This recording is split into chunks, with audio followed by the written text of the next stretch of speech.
8 सितंबर 2022 को queen Elizabeth द्वितीय का निधन हो गया। उनके निधन के साथ ही हम ये कह सकते हैं कि एक युग का अंत हो गया। अब एक युग का अंत कहने के पीछे मेरा मकसद क्या है, इसको साबित करने के लिए मैं आप लोगों को कुछ तथ्य बताती हूँ। 1952 में जब क्वीन एलिजाबेथ, ब्रिटेन की क्वीन एलिजाबेथ द्वितीय, क्योंकि इन्हें द्वितीय कहा जाता है क्योंकि इससे पहले भी एक क्वीन एलिजाबेथ क्वीन बन चुकी थी, तो इनके नाम के साथ द्वितीय शब्द लगता है। तो 1952 में जब ये ब्रिटेन की महारानी बनी, तो ये एक ऐसे साम्राज्य की महारानी बनी थी जिसका साम्राज्य में कभी सूर्यास्त नहीं होता था। अब सूर्यास्त नहीं होता था का मतलब क्या है, मतलब इनका जो साम्राज्य था पूरी दुनिया में फैला हुआ था, और मतलब इनके जो उपनिवेश थे वो पूरी दुनिया में, हर कॉन्टिनेंट में इनके उपनिवेश थे। लेकिन जब द्वितीय विश्व युद्ध शुरू होता है और उसके बाद ब्रिटेन की जो सामरिक शक्ति होती है या आर्थिक शक्ति जो होती है वो धीरे धीरे करके कमज़ोर होने लगती है, और इस कमज़ोरी की हालत में ब्रिटेन को अपने उपनिवेशों को आज़ाद करना पड़ता है, क्योंकि उपनिवेशों में बड़े पैमाने पे एक आज़ादी की लड़ाई चल रही थी और ब्रिटेन उस लड़ाई को रोकने में सक्षम नहीं था।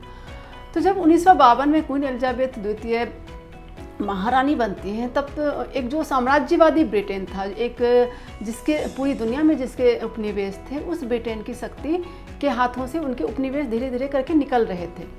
और 1952 तक अधिकांश जो उनके उपनिवेश थे वह स्वतंत्र हो चुके थे, और मगर कुछ गिने चुने देश अभी भी ब्रिटेन के कब्जे में थे, और जो क्वीन एलिजाबेथ के महारानी बनने के बाद उन्हें आज़ादी दी गई। तो इस तरीके से हम कह सकते हैं कि जब महारानी एलिजाबेथ ब्रिटेन की सत्ता संभालती हैं, उसके बाद ब्रिटेन में एक परिवर्तन होता है। एक साम्राज्यवादी ब्रिटेन जो है वो अपेक्षाकृत अपनी एक सामरिक और आर्थिक रूप से कमजोरी की तरफ बढ़ने लगता है। तो ये एक ब्रिटेन के लिए एक नए युग की शुरुआत थी। आज जब 2022 में हम खड़े हैं और अभी भी हम देख रहे हैं कि कोरोना महामारी की वजह से पूरी दुनिया में एक भयानक परिवर्तन आ रहा है। हम एक नए युग की तरफ जा रहे हैं। जो एक पुरानी व्यवस्था थी वो कहीं ना कहीं छिन्न भिन्न हो चुकी है और हम एक नए युग में प्रवेश कर रहे हैं। तो एक नए युग की शुरुआत भी होने वाली है और हम ये कह सकते हैं कि हो चुकी है। तो क्वीन एलिजाबेथ का जो ये 70 वर्षों का जो उनका शासनकाल रहा, वह एक अलग ही समय था, एक अलग ही इतिहास का एक अलग ही कालखंड था। इसे हम एक अलग कालखंड के रूप में हम कह सकते हैं। तो आज के इस वीडियो में हम बात करेंगे क्वीन एलिजाबेथ और उनके भारत कनेक्शन के बारे में, क्योंकि क्वीन एलिजाबेथ के जीवन के बारे में आप लोगों ने बहुत सारे वीडियो देखा होगा, क्योंकि अभी बहुत सारे जो भी न्यूज़ चैनल्स हैं या फिर इंटरनेट पे बहुत सारी उनके बारे में जानकारियाँ दी गई हैं। तो मैं उन सब चीज़ों पर अभी यहाँ पर डिस्कशन नहीं करना चाहती हूँ। मेरा जो पूरा डिस्कशन होगा वह क्वीन एलिजाबेथ का भारत के साथ क्या संबंध था, भारत से वो कैसे जुड़ी हुई थी, और जब वो भारत आती हैं तो भारत में उनके साथ किस तरीके से व्यवहार होता है, या फिर क्या भारत में उनके खिलाफ कोई मतलब उनका विरोध भी होता है। तो इस तरह की कुछ चीज़ें जो हैं वो इस वीडियो में डिस्कस की जाएगी। तो चलिए इस वीडियो को आगे बढ़ाते हैं। लेकिन हमेशा की तरह इस वीडियो को आगे बढ़ाने से पहले आप लोगों से एक रिक्वेस्ट होता है कि हमारे इस चैनल को आप सब्सक्राइब करें, वीडियो को लाइक करें और ज़्यादा से ज़्यादा लोगों के बीच इसे शेयर करें, क्योंकि आपका सहयोग हमारे लिए काफ़ी महत्वपूर्ण है। जैसा कि मैंने कहा कि इस वीडियो में हम क्वीन एलिजाबेथ द्वितीय और उनके भारत कनेक्शन के बारे में बात करेंगे। तो भारत कनेक्शन का मतलब ये हुआ कि क्वीन एलिजाबेथ का भारत दौरा कितनी बार होता है और वो किस किस समय होता है और किस किस परिप्रेक्ष्य में होता है और उसके क्या महत्व है। अपने 70 सालों के शासनकाल में क्वीन एलिजाबेथ 3 बार भारत आती हैं। पहली बार आती हैं 1961 में, दूसरी बार 1983 और तीसरी बार 1997 में। तो सबसे पहले हम बात करते हैं उनकी पहली यात्रा के संबंध में, जो कि 1961 में हुआ था। 1961 में भारत अपनी आज़ादी की 15वीं वर्षगांठ मना रहा था, और इस उपलक्ष्य में उस समय के जो राष्ट्रपति थे डॉक्टर राजेंद्र प्रसाद, उन्होंने क्वीन एलिजाबेथ को आमंत्रित किया था। हमारे देश में जो एक गणतंत्र दिवस का परेड होता है, उसमें बाहर के अतिथियों को बुलाने की एक परंपरा रही है। तो इस गणतंत्र दिवस के इस समारोह में मुख्य अतिथि के रूप में क्वीन एलिजाबेथ द्वितीय को आमंत्रित किया जाता है। क्वीन एलिजाबेथ का यह जो यात्रा थी वह काफ़ी लंबी थी, और मतलब उनके बाकी दोनों ही यात्राओं से हम कह सकते हैं कि बड़ा ही एक अलग खुशहाल माहौल में ये पूरी यात्रा उनकी हुई थी। और यह लगभग 1 महीने तक ये पूरी उनकी यात्रा हुई थी, जिसमें बीच में वो पाकिस्तान भी जाती है और नेपाल भी जाती हैं और भी अलग अलग देशों में जाती हैं, मगर उनका जो मैक्सिमम जो उनका जो टाइम होता है वो हिंदुस्तान में बीतता है। इस यात्रा की जो पूरी तैयारी होती है, उस वक्त के जो प्रधानमंत्री थे जवाहरलाल नेहरू, उन्होंने इस यात्रा की बहुत ही ज़ोरदार तरीके से तैयारी की थी। उनके स्वागत में किसी भी तरह की कोई भी कमी ना रह जाए, इस बात का पूरा ख्याल रखा गया था सरकार के द्वारा। और हम देखते हैं कि उस वक्त जब क्वीन एलिजाबेथ आती हैं तो पूरी दिल्ली को एक दुल्हन की तरह सजा दी जाती है, ताकि दिल्ली को ये लगे कि हाँ, मतलब कोई एक ऐसी हस्ती, एक ऐसी महारानी आ रही हैं जिसने मतलब दशकों तक भारत पर शासन किया था। तो ये एक बड़ी अजीब सी बात है कि आज़ादी के सिर्फ 15 वर्ष पूरे हुए थे, और तो क्या इतनी जल्दी भारत की सरकार या फिर भारत के जो भी राजनेता थे या फिर भारत की जनता इतनी जल्दी उस दर्द को भूल गए थे जो ब्रिटिश सरकार ने भारतीयों को दिया था? क्या उन मौतों को वो इतनी जल्दी भूल गए थे जो कि युवाओं को जो फांसियों पे लटकाया गया था? तो क्या सरकार इतनी जल्दी भूल गई थी? चलो सरकार भूल गई, क्या जनता इतनी जल्दी भूल गई थी? इन सब चीज़ों की चर्चा हम इस वीडियो के लास्ट में करेंगे, क्योंकि भले ही सरकार इनके लिए एक रेड कारपेट बिछा के रखी हुई थी, फूलों की एक रास्तों पे फूलों का पूरा एक चादर बिछा दिया था, लेकिन कहीं ना कहीं विरोध के भी स्वर थे। तो चलिए पहले इस यात्रा के बारे में हम बात करते हैं कि इस यात्रा के दौरान क्वीन एलिजाबेथ कहाँ कहाँ गई। इस यात्रा के दौरान वो दिल्ली आती हैं। दिल्ली में वो महात्मा गांधी की समाधि पे जाती हैं, और एक बड़ी ही इसकी बड़ी ही प्रशंसा की जाती है कि वहाँ पे जब वो जाती हैं तो जो उन्होंने जूते पहन रखे होते हैं वो जूते वो उतारती हैं, और एक अलग तरह का एक वहाँ पे स्पेशली एक दूसरी तरह का चप्पल रखा हुआ था, उसको पहन के महात्मा गांधी की समाधि पे जाती हैं और वहाँ पे श्रद्धा सुमन अर्पित करती हैं। फिर इसी यात्रा के दौरान जवाहरलाल नेहरू ने उनके लिए एक रामलीला मैदान में एक भव्य स्वागत समारोह का आयोजन किया था, और उस स्वागत समारोह में महारानी ने दिल्ली की जनता को संबोधित किया था। दिल्ली की जनता के बहाने उन्होंने पूरी देश की जनता को संबोधित किया था। तो ये इस यात्रा की बहुत बड़ी खासियत थी कि एक ब्रिटेन की महारानी आती हैं और एक पब्लिक समारोह होता है, और उसमें वो यहाँ की जनता को संबोधित करती हैं। दिल्ली के अलावा वो आगरा जाती है, जहाँ पे ताजमहल के दर्शन करती हैं। वो बनारस जाती हैं, जहाँ पे गंगा नदी में वो नौका विहार करती हैं। कलकत्ता जाती हैं, वहाँ पे भी उनका भव्य स्वागत किया जाता है। जयपुर जाती हैं, वहाँ के जो महाराजा थे उन्होंने इनका भव्य स्वागत किया। उदयपुर जाती हैं। फिर ये बेंगलोर जाती हैं, वहाँ के लाल बाग में एक पौधा लगाती हैं। इसके अलावा मुंबई जाती हैं। तो इस तरह के जितने भी महत्वपूर्ण शहर थे हैं इन भारत के, उन सब जगहों पे क्वीन एलिजाबेथ जाती हैं, और उनकी इस यात्रा में उनके पति भी उनके साथ होते हैं।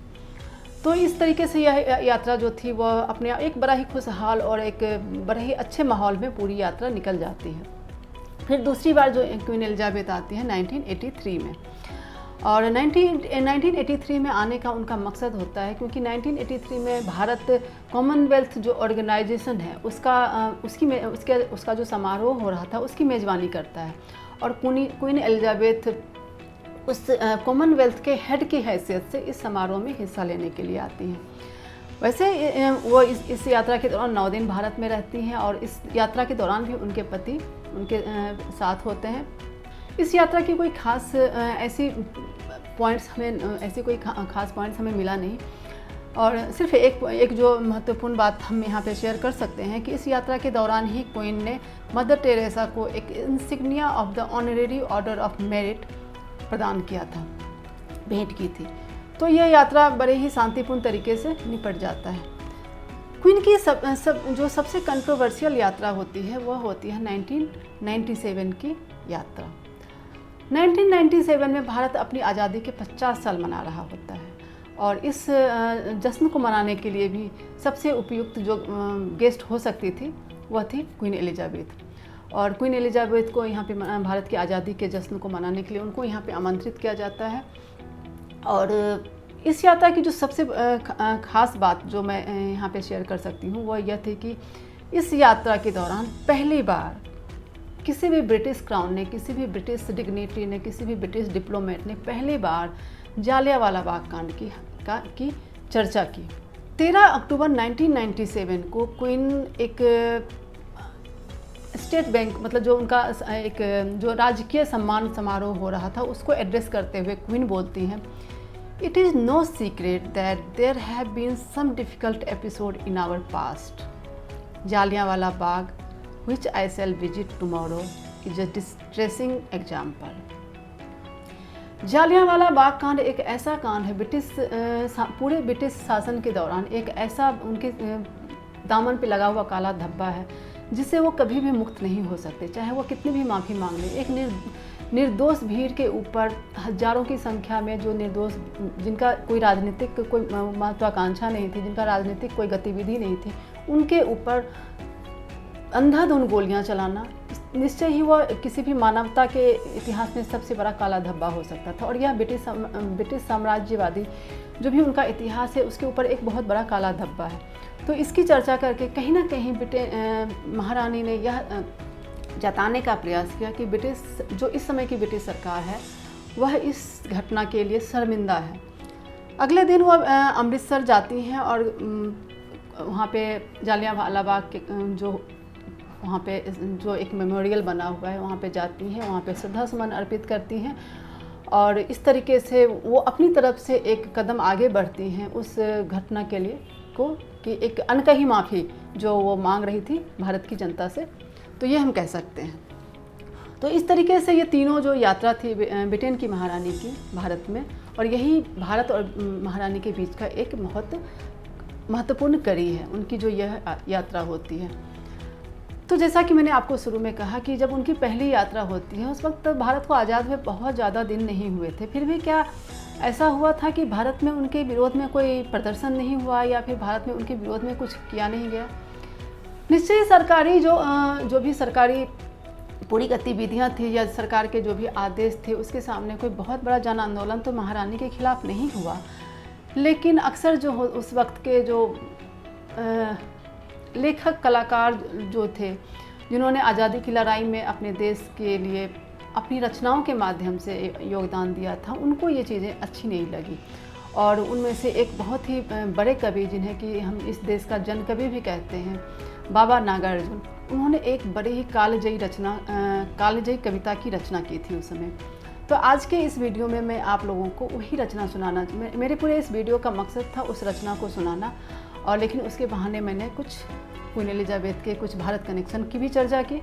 तो चलिए आगे मैं आप लोगों को वो कविता सुनाती हूँ और मुझे उम्मीद है कि ये कविता पसंद आएगी और इसी के बहाने आप बाबा नागार्जुन के बारे में कुछ जानने की कोशिश करेंगे, क्योंकि बाबा नागार्जुन एक ऐसे कवि थे जिन्हें हम जन कवि कहते हैं, जिन्होंने हमेशा जनता की आवाज़ को सरकार के सामने रखा, चाहे इसके लिए कितनी भी बड़ी सत्ता हो। उन्होंने सबका विरोध किया क्योंकि उनके लिए जनता का हित सबसे सर्वोपरि हुआ करता था। तो चलिए आगे हम इस कविता को सुनते हैं। आओ रानी हम ढोएंगे पाल की, यही हुई है राय जवाहरलाल की। रफू करेंगे फटे पुराने जाल की, यही हुई है राय जवाहरलाल की। आओ रानी हम ढोएंगे पाल की। आओ शाही बैंड बजाएं, आओ बंदरबार सजाएं। आओ शाही बैंड बजाएं, आओ बंदरबार सजाएं। खुशियों में डूबे उतराएं, आओ तुमको सैर करावें। उठ कमंड की शिमला नैनीताल की, आओ रानी हम ढोएंगे पाल की। तुम मुस्कान लुटाती जाओ, तुम मुस्कान लुटाती जाओ, तुम वरदान लुटाती जाओ। आओ जी चांदी के पथ पर, आओ जी कंचन के रथ पर। नज़र बिछी है एक एक दिक्पाल की। छटा दिखाओ गति की लय की ताल की, आओ रानी हम ढोएंगे पाल की। सैनिक तुम्हें सलामी देंगे, सैनिक तुम्हें सलामी देंगे। लोग बाग बलि बलि जाएंगे। दृग दृग में खुशियाँ छलकेंगी, ओसों में डूबें झलकेंगी। प्रणति मिलेंगी नए राष्ट्र के भाल की, आओ रानी हम ढोएंगे पाल की। बेबस बेसुध रूखे सुखरे, बेबस बेसुध रूखे सुखरे। हम ठहरे तिनकों के टुकड़े। टहनी हो तुम भारी भरकम डाल की। खोज खबर तो लो अपने भक्तों के खास महाल की। लो कपूर की लपट, लो कपूर की लपट। आरती लो सोने के थाल की, आओ रानी हम ढोएंगे पाल की। भूखी भारत माता के सूखे हाथों को चूम लो, भूखी भारत माता के सूखे हाथों को चूम लो। प्रेसिडेंट की लंच डिनर में स्वाद बदल लो, झूम लो। पद्म भूषणों भारत रत्नों से उनके उद्गार लो, पार्लियामेंट के प्रतिनिधियों से आदर लो, सत्कार लो, मिनिस्टरों से शेक हैंड लो, मिनिस्टरों से शेक हैंड लो, जनता से जयकार लो, दाएं बाएं खड़े हजारों ऑफिसरों से प्यार लो। धन कुबेर उत्सुक दिखेंगे, धन कुबेर उत्सुक दिखेंगे, उनको जरा दुलार लो, होठों को कंपित कर लो, रह रह के कनखी मार लो, होठों को कंपित कर लो, रह रह के कनखी मार लो। बिजली की यह दीपमालिका, बिजली की यह दीपमालिका, फिर इसे निहार लो। यह तो नई नई दिल्ली है, यह तो नई नई दिल्ली है, दिल में इसे उतार लो। एक बात कह दूं मलिका, एक बात कह दूं मलिका, थोड़ी सी लाज उधार लो। बापू को मत छेड़ो, अपने पुरखों से उपहार लो। जय ब्रिटेन की जय हो इस कलिकाल की, आओ रानी हम ढोएंगे पाल की। रफू करेंगे फटे पुराने जाल की, आओ रानी हम ढोएंगे पाल की। यही हुई है राय जवाहर लाल की, आओ रानी हम ढोएंगे पाल की।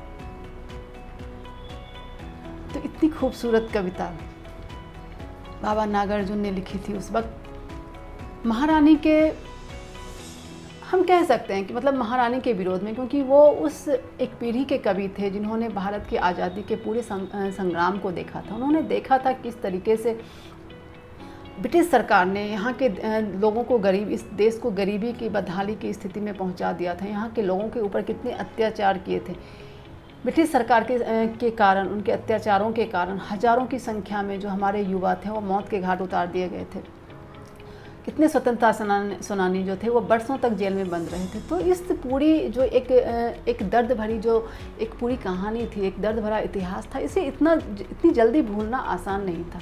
सरकार की अपनी एक मजबूरी होती है कि वह भावनाओं से नहीं बल्कि नियमों से चलती हैं। तो शायद जवाहरलाल नेहरू अपनी जगह सही थे, एक राष्ट्र के प्रमुख के रूप में, एक सरकार के प्रमुख के रूप में।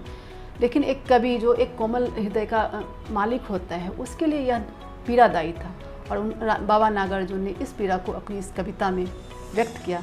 तो मुझे उम्मीद है कि आप लोगों को यह कविता पसंद आई होगी और यह वीडियो पसंद आया होगा। और अगर आपको यह वीडियो पसंद आया है तो इसे ज़रूर लाइक करें, और अगर नहीं पसंद आया तो आप इसे डिसलाइक भी कर सकते हैं। और आप लोगों से हमेशा की तरह एक सहयोग की उम्मीद रहती है कि आप इसे ज़्यादा से ज़्यादा लोगों के बीच शेयर कीजिए, क्योंकि आपका सहयोग जब हमें मिलता है तो हमारा मनोबल बढ़ता है और हम अच्छे अच्छे कंटेंट लेके आते हैं। क्योंकि एक वीडियो को बनाने में काफ़ी वक्त लगता है और मुझे उम्मीद है कि आप इसे ज़्यादा से ज़्यादा लोगों के बीच पहुंचाएंगे, क्योंकि जो हमारी मेहनत है वो ज़्यादा से ज़्यादा लोगों के बीच पहुंचे।